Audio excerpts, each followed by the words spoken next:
Et il est temps aussi de parler de la nouvelle série HBO Max. Le nouveau spin-off de Game of Thrones qui s'appelle The Knight of the Seven Kingdoms. C'est ça. C'est ça. Chevalier des Sept Royaumes. Parce que je suis bilingue, of course. Très très fort. Je crois que je suis le seul à avoir regardé l'épisode. C'est ça. Parce que je suis le seul qui a pris une vidéo. Non, j'ai vu HBO. HBO Max. Ouais. J'ai voulu le regarder hier, mais je ne l'ai pas trouvé. Ah ouais. J'ai pas... On appelle ça payer son abonnement HBO Max, monsieur. Ça n'existe pas. En plus, il y a 7 jours gratuits. Ouais, mais Ouais, non. la série va durer un petit moment. Ouais, c'est Faut en faire beaucoup. Je peux même prêter mon abonnement HBO. Et moi, normalement, je devrais pouvoir aussi, mais je sais pas comment on fait. Bon, bref. Du coup, non, d'ailleurs, à partir, parce qu'il faut que j'en parle quelque part, j'avais ce choix entre regarder A Knight of the Seven Kingdoms et rattraper mon retard sur Stranger Things. J'ai fini la saison 4 de Stranger Things hier. Je vais pouvoir enfin commencer C'est bien, la saison 5. Saison 4, très cool. J'en parle à tout le monde, mais je suis désolé, je trouve ça choquant. Le dernier épisode, 2h30. Je n'ai jamais vu ça sur une série. C'est le seul épisode plus long que certains films, 2h30. Je trouve ça assez fou. La dernière saison, c'est que ça. Hein. Ouais. Ouais. Mais Surtout 2h, que putain, j'ai vu Les la 2h30, longueur. en 1h30, c'était Ouais. plié. Hein. Plein de trucs. C'était fou. Je me suis dit, je vais me mater le dernier épisode. Comme ça, je me fous au lit vers minuit. Putain, j'ai vu 2h30, j'ai fait, oh la vache. Du coup, je vous envoie un message à tous les deux, j'ai fait, ben voilà. De 2h30, je suis parti au lit à 1h30 du matin pour finir. Ah ouais. Je trouve ça assez fou, voilà. C'était mon aparté Stranger Things, mais J'ai même 2h30. pas fini, moi, avec Stranger Things. Ouais. Bah, J'ai je pas vais- le temps, en fait, c'est trop long, hein, Ouais, je vais 1h30. Je vais attaquer ça ce soir, mais du coup, c'est peut-être pas déconnant de tout se mater d'un coup comme ça. Là. T'es un peu dans la continuité, t'es encore dans le bain toujours, et c'est pas déconnant. Faudrait que je prenne le temps de faudrait que je prenne le temps de regarder. Bah, c'est long, ouais. Faut le mettre en plusieurs fois, sinon, mais... Bah, j'ai déjà regardé j'ai les 3 derniers épisodes, c'est pas vrai, là? ouais. Que la première partie, il y en avait 4. Ouais. J'ai déjà vu. Ouais, t'as Donc, 4 il me reste encore 4 à Ouais. regarder. Le 5 à 8. Hein? On est toujours sur Stranger Things. Ouais? Pourquoi? T'es pas content? Non. Peut-être qu'il fait des remarques. Il est fou, lui. Ouais, donc Game of Thrones, vas-y, Game of tu Thrones. vas récolter des petites infos, là. Ouais, alors, je n'ai pas vu, mais j'ai fait mes petites recherches, toujours scénarisées par George R.R. Martin. Cette nouvelle non. série... Hein Non, c'est pas lui qui scénarise, c'est tiré de ses écrits. Ah, c'est ça, ouais. Ouais, d'accord, ouais, c'est pas pareil. T'as dit scénarisé, là. Ah, bah, le livre est scénarisé par lui, quoi. Oui, non, Le mais livre, oui, c'est pas scénarisé. le livre est Enfin, bref, Donc cette nouvelle série dérivée de l'univers de Game of Thrones est donc arrivée le 19 janvier sur HBO Max. On suit les aventures de Dunk, un chevalier aussi maladroit qu'attachant, et de son écuyer, le jeune Egg. Adapté des nouvelles Tales of Dunk and Egg, sorti en 1998 de George R.R. Martin, créateur de la saga. La série se déroule un siècle avant les événements de Game of Thrones, donc des saisons que l'on connaît. à peu près. C'est ça. Un peu moins. Sachant que l'univers de Westeros et Essos, donc les livres Game of Thrones, Trône de Fer, ça date de 95-96. Pour revenir à la série, on est à une époque où la dynastie des Targaryens règne encore sur le trône de fer et où les dragons n'ont pas encore disparu de la mémoire collective. La série raconte à travers 6 épisodes seulement. Ah oui, de la mémoire collective. Ouais. C'est marrant, ils sont bien calés. Donc on est sur 6 épisodes. Hein. ouais, je voudrais que ça va être plus long que ça, mais 6 épisodes. C'est nouvelle, là, à la base. Ouais, c'est ça. Donc on suit les aventures du chevalier Ser Duncan le Grand, surnommé Dunk, qui est incarné par Peter Claffey, un ancien joueur de rugby irlandais, qui a été révélé pour la première fois dans la série Bad Sisters. Je ne connais pas du tout. Et au cours de son périple, Dunk fait la rencontre de son futur écuyer, Aegon Targaryen, dit Egg, Oh, le spoil. un jeune garçon malin qui rêve de devenir chevalier. Le rôle est tenu par Dexter Sol Ansel, âgé de 11 ans, qui était aperçu quant à lui dans Hunger Games, la balade du serpent et de l'oiseau chanteur. Donc voilà, la série réalisée par Ira Parker et scénarisée toujours par George R.R. Martin. The Knight of the Seven Kingdoms fait le pari d'un récit plus resserré et plus simple, offrant ainsi un véritable vent de fraîcheur sur la franchise Game of Thrones. Et c'est l'objectif de la série, c'est le défi. Ils veulent pas faire de grands génériques avec une grande carte, avec plein de familles et tout. Ils veulent une série simple, quelque chose facile à comprendre, quelque chose de gaguesque, d'humour, de drôle, de pas chiant à comprendre. C'est ce que j'allais dire, c'est que pour avoir vu le premier épisode, qui est pas trop long en plus, hein, il fait 30 minutes à peu près, hors générique, parce que la générique de fin c'est long quand même. Franchement, j'avais peur que ce soit une énième spin-off pour te raconter encore des Targaryens d'une autre époque, parce que ça commençait à devenir un peu redondant. Oui. Parce que House of Dragon est très bien, même si la saison 2 est moins bien, quand même, mais House of Dragon c'était très bien. Mais sortir un peu du cadre des Targaryens, parce que c'est tous des consanguins, et partir sur autre chose, ça serait pas mal de voir un peu un nobody dans l'univers de Game of Thrones, c'est plutôt pas mal. Je trouve ça sympa, moi, comme Paris. Comme pareil, ouais, parce que surtout que la série est très humoristique, peut-être pas, mais des notes d'humour qu'il n'y a pas forcément dans la série originale, qui est pas trop mal. Genre, là, le truc, il a tourné maintenant, Ouais. l'autre, au lieu de, tu t'attends au générique de Game of Thrones, puis en fait, le gars est en train de chier derrière un arbre. Tu sais même pas pourquoi il fait ça. Bah ouais, mais je trouve que la vanne est trop bien. Du coup, j'ai pas vu l'épisode, moi j'ai juste vu que des vannes comme ça, en fait. J'ai juste vu ce passage-là, et en vrai, la vanne est bien. Parce C'est que possible. le générique est mythique sa mère, l'univers est sérieux et très mythique, et le fait de mettre un générique aussi mythique est un coin. Et Ouais, t'es oui, en mode, oh, le ok, bâtard, c'est pas- la ça, vanne c'est- est folle. C'est rupture avec le Ouais. ton habituel, quoi. C'est ça, tu fous, et en vrai, quand tu penses, tu fais ça dans n'importe quel univers qui a un générique très très carré. Tu fais ça sur Dragon Ball avec un Shallow d'un coup, grosse pêche. La vanne est très folle, c'est très risqué, et ça Dans marche. Dragon Ball, non. Bah, en fait, oui, mais oui, mais je veux dire. mais, Tu le fais dans Berserk, peut-être, ouais, je fais, Ouais. récit. en vrai, Ah non, la vanne est Ouais, est drôle, mais en fait, c'est ça, me l'humour donne de la envie. série, c'est ça, en fait. ouais, ça me donne un peu envie, en vrai, je me dis, bon, pourquoi pas, tu vois. Dans le premier épisode, c'est que de l'humour comme ça. Genre, à un moment donné, il parle avec un mec pour s'inscrire à un tournoi, et le mec, le gag, c'est qu'il s'arrête de parler, faire des gros molards bien dégueulasses. Ouais. Mais pendant longtemps, et le mec qui reste là. C'est de l'humour assez particulier. Mais ça fonctionne bien, comme à un moment de la première scène, je vous raconte un petit peu. Hein. Première scène, il enterre son maître, en fait. Il fait, bon, en plus, vous me tapez pas trop, puis tu vois plein de flashbacks où il me plein la gueule et tout. Je fais, bon, sauf quand je le méritais. Ah, mais C'est assez rigolo. J'aime bien, Il y a un second degré assez sympa. Ça redéfinit un peu ça univers, tu vois, le truc du, Ouais. j'aime bien. Et puis, c'est un personnage qui change. C'est pas un personnage avec un destin de fou. C'est un mec qui veut créer son propre destin. Ça change que, vas-y, je suis l'héritier de mon échelon. Non, je suis un roturier de merde qui veut devenir chevalier. Il veut devenir chevalier. Puis finalement, il se fait des potes et tout. C'est sympa. Puis même la relation avec le petit, là, ça a l'air sympa. Il y a un petit côté mandalorien dans le délire. Ouais. Qui peut être cool. Avec le grand géant et le petit tout chauve, là. Bon, qui, du coup, spoilé dans le synopsis de la série, c'est un Targaryen, lui, du coup, pour le coup. Mais on le sait pas, parce que comme il est chaud. Oh, nul. Et comment il s'est retrouvé à torcher cul les chauds alors que c'est un Targaryen, c'est bizarre. Comme Ouais. cette histoire. Mais apparemment, il l'a amené à devenir roi, hein, ce personnage-là, il me semble. D'ailleurs, il y a plein de fans qui ont fait des liens avec la série originale. C'est à un moment donné, t'as vu Game of Thrones. Ouais. À un moment donné, il y a un vieux, là, au château, là, de la garde de nuit, qui meurt, le maître de la garde de nuit, là. Et en fait, c'est le frère de Egg. Ok. Voilà. Ok. Et il y a un flash, enfin, il y a un moment dans la série où quand il meurt, justement, ce mec-là, il appelle son frère, il fait, hey, j'ai rêvé que j'étais vieux. Et puis là. Ok. Donc, il fait des putains de Ok. refs. Ok, C'est sympa. cool. Il y en a, ils ont repris même la saison 1 où t'as le Ned Stark qui refait la généalogie des Baratheon. À un moment donné, il parle de Lionel Baratheon. Et en fait, avec le montage, tu vois que c'est le gars qu'on voit dans la série, Ok, sympa. là, le chevalier des 7 royaumes. Mais c'est pas parce que tu vois vraiment le point de vue d'un roturier qui essaye de grimper dans la haute et tout. C'est un bon rythme. On reconnaît les décors, évidemment, des Game of Thrones. Mais il y a un côté heroic fantasy, mais plus aventureuse. Ok. Tu vois, par rapport à Game of Thrones, parce que c'était pas très aventureux, Game of Thrones c'est plus des complots politiques, tout ça. Là, il y a vraiment le côté, je me balade dans la campagne, vas-y, la prochaine ville, là-dedans. Et le gars, comment dire, le gars s'arrête dans des auberges, demander des infos, il lui arrive des aventures, c'est assez cool. Mais pour l'instant, c'est que le premier épisode, il y a un ton décalé, un peu cynique, qui est sympa. Je suis curieux de voir ce que ça peut donner en 6 épisodes. C'est pas beaucoup, les épisodes sont courts. Bon, après, c'est pas de quoi faire une grande saga, je m'attends pas à un truc, je pense que c'est une série, quoi. Ouais. Je pense qu'il y aura pas 14 saisons non plus. Mais moi, c'est ça que j'aime bien. Mais ça change. C'est ce que j'attends d'un spin-off souvent, tu vois. Genre, si tu me fais un spin-off pour faire un copier-coller de ce que j'ai déjà connu, je vois pas trop l'intérêt.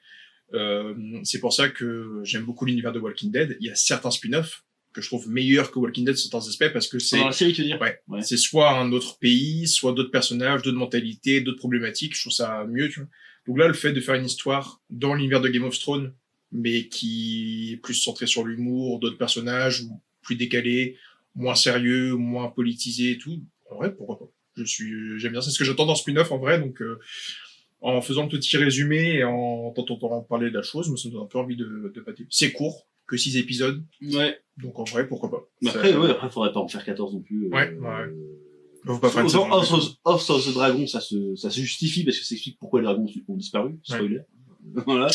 Après, il parle aussi de faire une série ou un film, cette fois, voire même une trilogie vue sur vraiment la conquête d'Aegon. C'est-à-dire, c'est quand les Targaryens sont arrivés à Westeros, quoi. Quand il est arrivé avec son méga, comment il s'appelle son putain de dragon? Balerion, je sais pas quoi. Je 3. Le dragon géant sa mère, parce que déjà dans House of Dragon, il y a un qui est grand sa mère, mais un qui fait 3 fois ça. Je crois que c'est ça, Balérion, la terreur noire, ou je confonds avec le Seigneur des Anneaux, putain, je sais plus. Je suis tellement geek, je confonds les références. C'est ça, Balérion? Ouais, je crois ça. C'est ça, Balérion. Donc ça serait cool aussi, hein. On reviendrait sur les Targaryens, mais bon, là au moins il y aurait du dragon sa mère, quoi. Boiterie, quand même. Ouais, c'est bien. Oh, je suis sur, j'ai cherché une info que j'ai vue tout à l'heure aussi. Ouais. Je sais plus ce que c'était, je crois qu'ils sont pour parler pour une nouvelle série aussi encore. Bah ouais, après ouais, il y a aussi des news sur une série avec Arya Stark, Ouais, ça, on s'en bat les ouais. couilles, hein. Faites pas ça, hein. En fait, moi, bon, après, j'étais pas non plus très fan de l'univers Game of Thrones, j'ai regardé parce qu'il faut regarder. Ouais. Mais, j'ai peur que ça fasse une Walking Dead. Trop de séries, trop de spin-off, trop de trucs. C'est des fois, bon, quand ça marche bien et que c'est un classique, faut s'arrêter sur le Ouais, classique. j'ai pas la race trop Walking Dead parce que je connais le comics, Ouais. mais pas le... Bon, Walking Dead, en vrai, pour faire un résumé très simple, c'est peut-être 12-13 saisons. Ouais. Tu dois avoir 10 spin-offs, des 10 films. spin-offs. Ah ouais, Si, il y a Fear the Walking Dead. Ouais. Après là, il y a Walking Dead sur Daryl Dixon. Ouais, qui se passe en France. Après, Après, après, par en Espagne. T'as les séries qui se On passent a une dans... sur Negan. Ouais. Bon, Negan est encore vivant à la fin de Walking Dead. Ouais. D'accord, Ouais. ok. Et la série sur Negan, c'est l'une des meilleures. Ah ouais, me par contre, ça n'a concernant. rien à voir avec le comics. En fait, non. D'accord. Ça parle plus du développement de personnages, de retour un peu en arrière sur ses il y, crimes a, et tout. il y a une autre série sur Rick et Michonne aussi, je crois. C'est ça. Alors que... C'est ça. Là, ils sont en train de parler pour faire un retour sur du Walking Dead. Donc, faire le retour de Rick avec les autres et tout. T'as des séries qui se passent des fois en Amérique du Sud, où ça parle de plus des étudiants, comment ils s'en sortent après le truc. D'accord. Des fois, t'as des séries qui parlent plus de personnages politiques. Ah ouais. T'as des séries qui aimeraient se faire parce que dans les comics, Rick, il a un petit frère qui est en Espagne. Ah bon? Donc, ouais, c'est ça que quand t'as là dans la saison 3 de Daryl Dixon, Daryl part en Espagne. Et ils volent le frère. Donc, les gens se disaient, bah, est-ce qu'ils vont mettre le frère de Rick dans le truc, mais ils l'ont pas fait, si je me trompe pas. Il a un frère dans les comics. Ouais. Il a un frère qui est parti. Il a un frère qui est parti en Espagne pour faire ses études. Je crois qu'il y a une case ou 2-3 trucs. Et t'as des comics sur son frère, par contre. Ah, peut-être alors. Ouais. Ouais, c'est des comics sur son frère, mais non, en fait, voilà, Walking Dead, c'est très cool, mais c'est un univers que j'ai beaucoup aimé, que j'aime beaucoup, et je mets tous les spin-offs parce que je suis un bandeur un peu de Walking Dead, même s'il y a énormément de défauts. Mais j'ai peur que Game of Thrones parte un peu sur ce truc-là, de commencer à faire trop de spin-offs, commencer à faire trop de comparer avec Star Wars, pour le coup. Un peu, ouais, c'est vrai. Ouais. Tu sais, pour tourner, parce que ça tourne autour d'une continuité, d'événements canon, tu vois. Et au bout d'un moment, tu fais tous les revues, c'est un peu relou, quoi. Là, en ce moment, c'est la série Star Trek, là. Ouais. Ils font que de la merde avec, là. Il y a le truc, c'est Starfleet Academy, qui se prend un énorme bad buzz aux États-Unis, là, parce que... Qu'est-ce que ça a l'air nul. Mais ouais, c'est dommage de pas s'arrêter sur ta série à carton, t'as marqué un peu ton époque. En même temps, les gens sont demandeurs, hein. Ouais. Et puis ça fait de la thune, hein, faut pas se Game of mentir, Thrones, mais il faut pas faire n'importe quoi, parce que là, une série sur Arya Stark qui poursuit après la série, c'est mort. Je pense qu'il faut pas montrer ce qui se passe après. Déjà parce qu'en plus tu sors des bouquins, parce que dans les bouquins, le gars a toujours pas fini son histoire, hein. Ouais. Il a fait 46 000 spin-offs, le bâtard, mais il a pas fini son histoire principale. Là, il a dit qu'il allait s'y remettre. La saison 8, elle est sortie il y a 5-6 ans. Hein. C'est toujours pas... Là, ça va être très différent, ma fin. Bah, fini la bâtard, surtout toi, il est vieux sa mère, il va bientôt clamser, il aura pas fini. Ça sert à rien. Mais ouais, revenir sur les écrits qu'il a déjà fait, notamment la conquête des gones et tout, ça pourrait être super cool. Un truc sur Arya Stark, ouais, je sais pas. Pas les couilles Arya Stark. Qui a kiffé qu'elle bute le roi de la nuit? Moi, j'ai vu ça. Bah, il y a ça, et puis, de quoi ça va parler, puisque, bah, l'actrice, elle vieillit aussi, quoi. Elle a quel âge aujourd'hui? Bah, elle doit avoir 30 piges, hein. Elle a quel âge? Pour moi, elle a 30 piges, donc ça va. Après, comme c'est dans le futur, c'est pas déconnant qu'elle soit...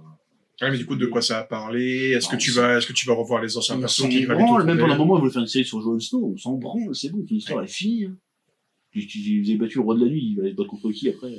Le roi du jour, c'est complètement stupide. Ouais, pas elle a 29 ans cette année. Donc, de quoi ça va parler? Est-ce que, bah, du coup, puisqu'elle est là, les persos qui gravitaient autour d'elle dans Game of Thrones seront aussi là, parce que, bah, on peut pas non plus tout enlever. À moins qu'elle soit isolée. Mais non, parce qu'à la fin, elle part sur un bateau parce qu'il y a un autre continent à explorer. Ah, c'est vrai. Et elle va explorer, j'ai oublié le nom du continent, elle va explorer d'autres continents, elle devient une espèce de pirate, quoi. Ils s'en pas les couilles, rester dans le passé, c'est bien. La révolte des Baratheons. Mettez-nous une série là-dessus. Moi, je suis chaud, là. Ouais. Juste avant Game of Thrones, du coup. Ça serait cool. On sait comment ça finit, mais bon, House of the Dragon aussi, on sait comment ça finit. Mais moi, j'aime bien l'univers de Game of Thrones, en vrai. Ouais. Mais bon, après, il faut faire gaffe à pas tout le monde est trop en ligne. Faut en faire trop et faire partir trop dans tous les sens, parce que là, dans Star Wars, par exemple, ça tient n'importe quoi. C'est relou. Bref. Alors que là, faire une petite histoire sur un mec qui est pas important a priori, c'est pas mal. Tout en gardant l'univers et tout ça, c'est peut-être pas mal. C'est ça. C'est le truc de, quitte à faire des spin-offs ou un truc du genre, autant parler d'un cas isolé, un nouveau personnage, que là, ce qu'ils veulent faire avec Arya Stark, de dire, il y a une suite, et si tu prends le risque de la regarder, ça risque de niquer un peu le personnage, parce que le personnage, bon, il est ce qu'il est, mais autant s'arrêter là, de toute façon. Alors là, j'ai peur que ça continue à creuser. C'était nul cette dernière saison. C'est ce que, pour revenir dessus, c'est ce que Walking Dead a fait, tu vois. Genre, il continue à faire des spin-offs, continue à faire des saisons, mais du coup, les persos, c'est pire en pire. On arrête-toi là, quoi. Quitte à faire un spin-off, fait un truc comme ils ont fait en France avec des nouveaux persos et tout. Ou faut autre chose. Ouais. Donc, voilà, à suivre, ça va. Ils n'ont pas du tout suivi la fin du comics, alors. Non. Parce qu'au bout d'un moment, l'épidémie s'arrête d'elle-même, en fait. Ouais. Ça met 20 ans à s'arrêter, mais ça s'arrête, quoi. Ouais, et puis le comics, c'est un peu la fin de, on vit avec, on finit le truc. Tu l'as lu, le comics? Ouais. Voilà. C'est bien, la fin du comics. Ouais, mais non, la série est très différente dessus. De toute façon, moi, à partir de la saison où il y a la prison, là, j'ai fait, vas-y, laisse tomber, j'arrête de regarder la série. Sauf que t'avais des choix de casting à l'époque qui avaient beaucoup changé. Rien que le fait que, parce que le truc qui a condamné Walking Dead, c'était surtout le fait que Norman Reedus, dans celui qui joue Daryl, a été casté, et que la série a kiffé ce personnage-là. Du coup, ils ont dit, vas-y, on va le garder, et c'est devenu la star de Walking Dead. Il est pas du tout dans les comics, c'est pas ça. Ouais. Même la Carole, là, qui devient, alors qu'elle meurt assez vite dans le comics, c'est là, ça devient la personnage à suivre. En fait, c'est ça, surtout, c'est que les persos qui meurent rapidement ou qui n'existent pas sont devenus, en fait, sans le vouloir, des grosses vedettes de Walking Dead. Donc les scénarios ont gravité autour d'eux. Et mais moi j'ai pas aimé. Enfin, c'est pas parce que ça dévie du comics que j'ai pas aimé, c'est parce que je trouve que c'est moins bien que le comics. Que j'ai pas aimé. Alors la scène de la prison pour les lecteurs du comics, normalement elle est culte, parce que normalement la Laurie elle meurt, le bébé il meurt et tout. Là non, on garde le bébé. Ouais, puis moi quand je m'intéresse. Il y a toujours ses deux mains. Ouais. Quand il a perdu une main du coup dans la série avec super, enfin quoi. 20 ans après. Mais putain, moi je sais pas, à l'époque j'avais hâte de voir le Carl adulte dans la série et tout. Au final ils l'ont flingué une vitesse. Il y a trop longtemps qu'il laisse pareil. Donc non, mais limite j'aurais pu faire une série. Même la scène où on perd son œil dans la série, elle est nulle à chier comparée au comics. Ouais. Pour ça même Michonne, on parle de Walking Dead, on parle de Game of Thrones, on parle de Walking Dead. Moi, c'est la saison, je crois, c'est la saison 3 ou 4 dans la prison avec le gouverneur. Ouais. Moi, ça m'a saoulé parce que dans le comics, Michonne qui en veut au gouverneur, il y a une raison. Parce que le mec a été prisonnier, a été violé tous les jours et tout, à l'occasion de tuer le but. Dans la série, elle a aucune raison de tuer. Tu dis, mais pourquoi elle l'aime pas? On sait pas pourquoi. Dans la série, on dirait un peu une jalousie en mode t'as piqué ma pote, je te buté, bâtard. C'est ça, il y a la blonde, elle est bien avec lui, là, et connard. Il est méchant. Ouais, c'est ça. Je vais le tuer avec mon katana, mais pourquoi? Et puis le comics, il est dur. Je crois que c'est un comics, c'est hardcore. Ouais, c'est un comics des fois que je lisais, j'étais en mode, oh la vache. L'arc de la prison, pour moi, c'est le meilleur. Ouais. Mais vraiment, si vous aimez Walking Dead, matez le comics. Comme t'as dit, le passage Michonne, gouverneur, et les nuits qu'elle a passées, la pauvre. Le passage avec le pédophile et tout. C'est fou. Et ce que Michonne fout au gouverneur aussi, j'étais en mode, dans le comics, ça, ouais, mais après, c'est un comics, donc forcément, tu peux te lâcher un peu plus, mais là, j'étais un peu déçu. Pourtant, l'arc de la ferme, limite dans la série, et je trouve qu'il est limite mieux que dans le comics. Ouais, parce que t'as, putain, l'acteur qui joue Shane. Ouais, là il y a un Bibi plutôt plus intéressant qui est cool, tu vois. Mais après la prison, j'étais à l'époque j'étais à fond dessus quand j'ai vu la prison à la fin de la saison 2 ou 3, là, j'étais oh la prison. Et après la prison, je fais c'est oui, parce que Shane disparaît et que Shane il est pas un acteur de merde quoi. Oui, c'est sûr. Et ce mec limite il portait la série autant que Andrew Lincoln portait Rick. Raison. Ouais. Moi je kiffe pour ça, il y a plein de gens des fois encore aujourd'hui qui sont en mode en vrai Shane il serait encore aujourd'hui là face à du Negan et tout, est-ce qu'il aurait moi j'ai failli raccrocher quand il y a eu Negan. Puis pareil, je trouve qu'ils l'ont foiré par rapport aux comics. Ouais. À la fin de Negan dans la série, il est un peu dommage. Après, ça devient un gentil. Ça parle de rédemption, c'est cool, mais voilà, Game of Thrones, cool. Bref, ouais, donc Game of Thrones, pas mal. Donc je pense que là, j'ai pas fait de revue cette semaine parce que j'ai pas trop eu le temps, mais à partir de la semaine prochaine, je pense que j'en reparlerai. Ouais. Sur Spatule Bro, bien évidemment. Voilà.